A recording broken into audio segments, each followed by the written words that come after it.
الحمد لله نستعينه ونستغفره ونؤمن به ونتوكل عليه ونعوذ بالله من شرور أنفسنا ومن سيئات أعمالنا فمن يهده الله فلا مضل له ومن يضلل فلا هادي له وأشهد أن لا إله إلا الله وأشهد أن محمدا عبده ورسوله أرسله بالحق بشيرا ونذيرا اللهم صل على سيدنا وحبيبنا وشفيعنا محمد صلى الله عليه وسلم رب اشرح لي صدري ويسر لي أمري واحلل عقدة من لساني يفقه قولي ربنا زدنا علما فقال الله تعالى في القرآن الكريم فأعوذ بالله من الشيطان الرجيم بسم الله الرحمن الرحيم إذ أوى الفتية إلى الكهف فقالوا ربنا آتنا من لدنك رحمة وهيئ لنا من أمرنا رشدا وفي مقام آخر نحن نقص عليك أحسن القصص بما أوحينا إليك هذا القرآن صدق الله العظيم. Last time I was here, we spoke about the people of the cave.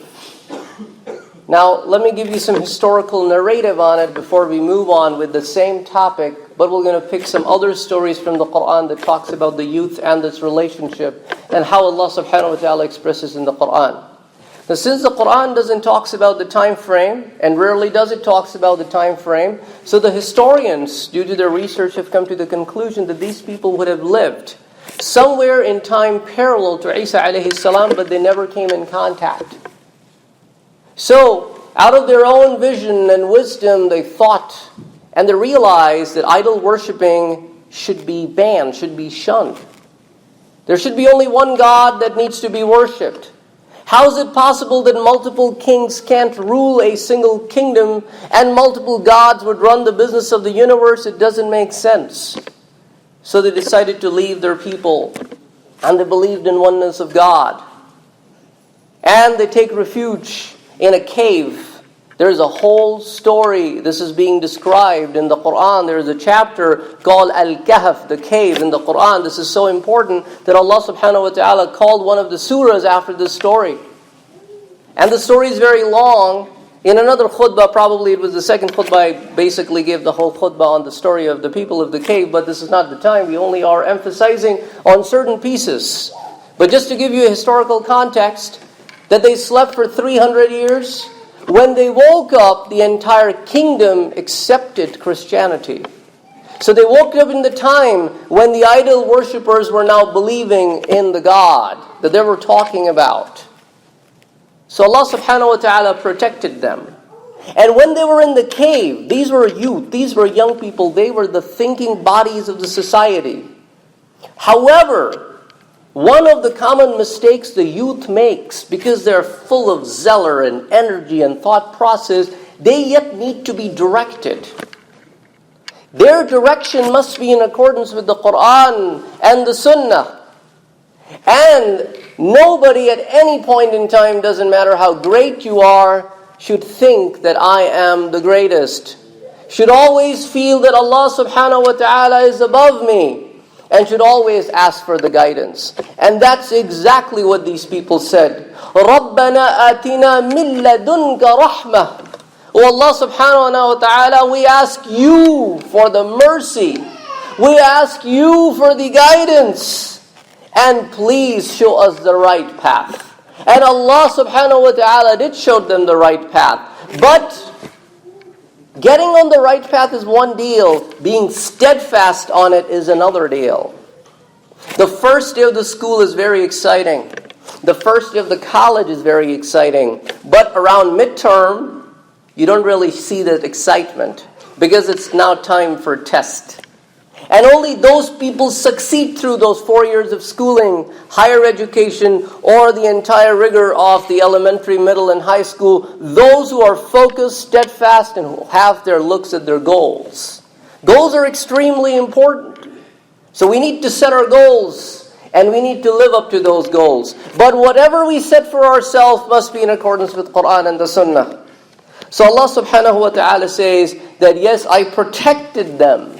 That's why you must always also ask for your faith to be protected. In the following words, رَبَّنَا لَا تُزِغْ قُلُوبَنَا بَعْدَ إِذْ هَدَيْتَنَا. Oh Allah subhanahu wa ta'ala, do not turn our hearts away from the goodness, from the right, from the correct path after we are guided. Please. رَبَّنَا لَا تُزِغْ قُلُوبَنَا بَعْدَ إِذْ هَدَيْتَنَا وَهَبْ لَنَا مِن لَّدُنْكَ رَحْمَةً. And Allah subhanahu wa ta'ala, please be always merciful upon us. We need your blessings and mercy. Indeed, you are the one who is the Wahhab. You are the one. You are the one. There is nobody else to help. There is nowhere I could go and hide except for you. So Allah subhanahu wa ta'ala tells us some more stories about the youth. Now this youth needs training. That's very important. And Quran talks about it. When Musa alayhi salam was once standing in the children of Israel, somebody questioned him, is there a more knowledgeable individual than you are in the world right now at this moment? And he right away said no. But Allah subhanahu wa ta'ala did not like that answer and said to Moses, I want you to go and meet another servant of mine who has a knowledge that you have never heard of. Yes, your knowledge he never heard of. He's not expert in your subject matter, but you're not expert in his subject matter. So never make a claim. You should have said, Allahu a'lam, Allah knows the best. So when Musa alayhi salam was going on his journey, among all thousands of people from the children of Israel, who did he took along? A youth. Fata. So Musa alayhi salam, وَإِذْ قَالَ مُوسَى لِفَتَاهُ لَا أَبْرَحُ حَتَّى أَبْلُغَ مَجْمَعَ الْبَحْرَيْنِ أَوْ أَمْضِيَ حُقْبًا. I have a goal to achieve, which is to go and meet. He did not disclose the goal yet. I have a goal to achieve, and I will try to accomplish that goal, even if it takes me ages to accomplish it. So that the person knows, where are they heading? So when you have people following you, you can't keep them in darkness. You can disclose some details to them so that they know where they're heading. So there's a goal. Musa alayhi salam said, until we achieve that goal, we're not turning back. And this is a learning process for you. And who is this youth? Who is this youth? The Yusha ibn Nun. What is he supposed to do in the time to come after the Musa alayhi salam is gone? He is supposed to lead the children of Israel. He is supposed to be their prophet. He is supposed to lead them, progress them, go into the promised land. So this youth needs training.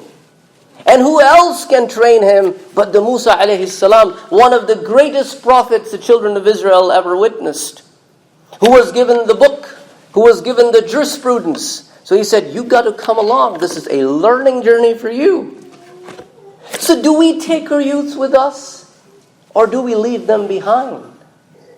Because they will be the leaders of tomorrow. What are we doing to shape them? Our parents shaped us. Or our atmosphere shaped us. Our teachers shaped us. But what about them? So it's extremely important to train the people along. فَلَمَّا بَلَغَ مَجْمَعَ بَيْنِهِمَا نَسِيَ حُوتَهُمَا فَاتَّخَذَ سَبِيلَهُ فِي الْبَحْرِ سَرَبًا. And then there became an incident that the sign was a fish. The fish was supposed to lead them to that destination, but the fish escaped. This boy noticed the escape, but didn't woke up Musa alayhi salam. As they traveled the next day, Musa alayhi salam said, now I'm feeling hungry. Can you bring that fish? And he's like, oh my God, I forgot to tell you that at night so-and-so happened. So what did we learn so far? Musa alayhi salam give this youth a responsibility. You need to put some responsibility on their shoulders. If they never have a responsibility, they will never learn to fail. If they never fail, how will they going to learn the beauty of success? When they become the leader, if they've never failed, how will they going to behave psychologically and physically if they ever have to fail? And we are not around to comfort them, protect them, because they will be the elders of the society. So Musa alayhi salam said, oh, that was exactly the sign. He didn't say, oh, what did you do? I gave you this other responsibility. No, well, like, that was the sign. Let's go back. Let's go back. Let's look where it was. So the training, the responsibility. So then they get to that point, and then they move on to the next phase of journey. But Musa alayhi salam had this individual with him. And now, let's move on to another story. Story of Ibrahim alayhi salam. He's also a youth when he started thinking. Now the people of the cave were a group. When this one man starts thinking he's alone, nobody to back him, nobody to support him, family against him, alone. But he has a mission to accomplish. He's trying to approach people and they're saying, no, Ibrahim, what are you talking about? How can we stop worshiping idols? Our forefathers have been doing it. That doesn't make sense. And you're a young boy. You're a young man. What are you talking about?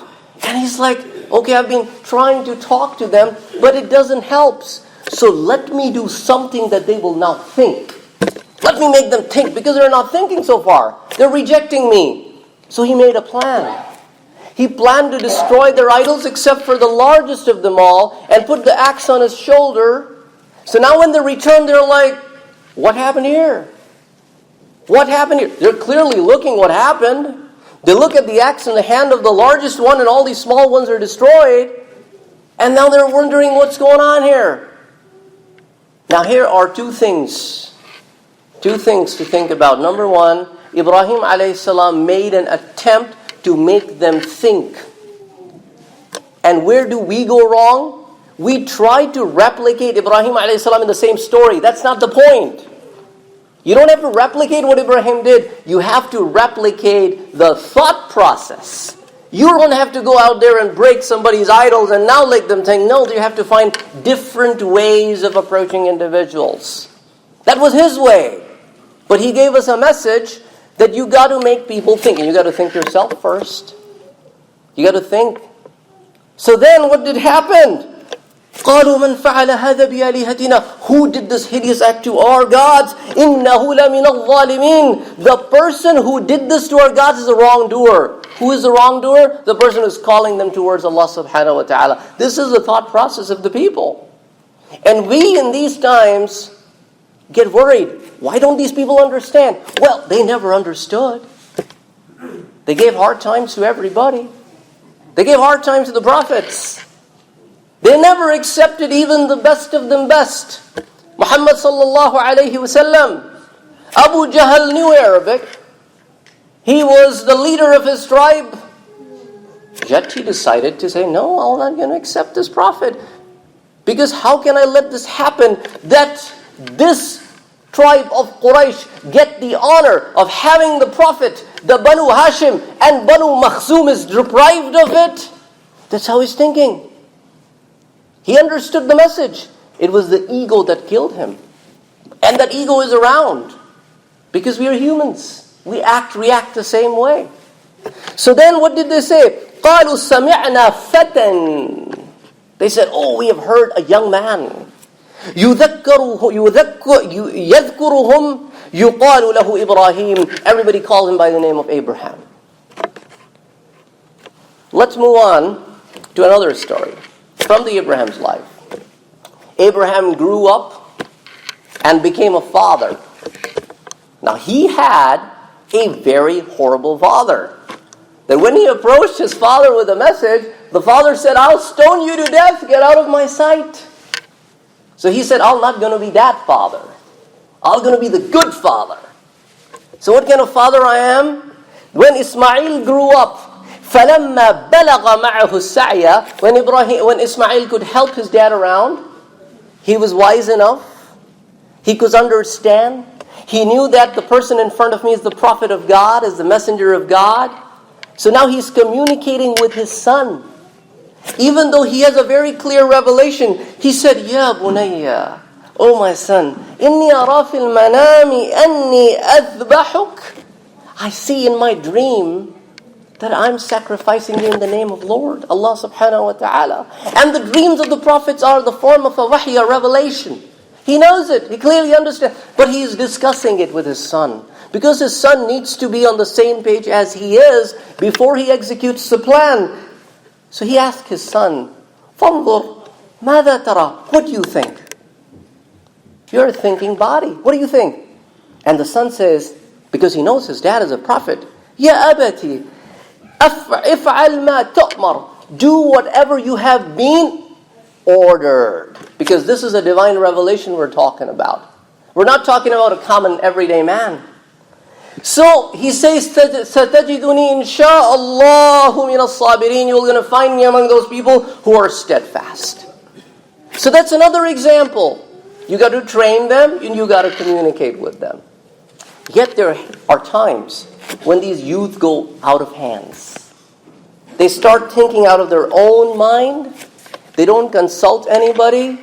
And they think what they're thinking is right. Because that's another problem with human. And it also happened with elders of society. They think that they're right. So these are the youth from the house of the Jacob. Yaqub alayhi salam. His 10 sons from one wife.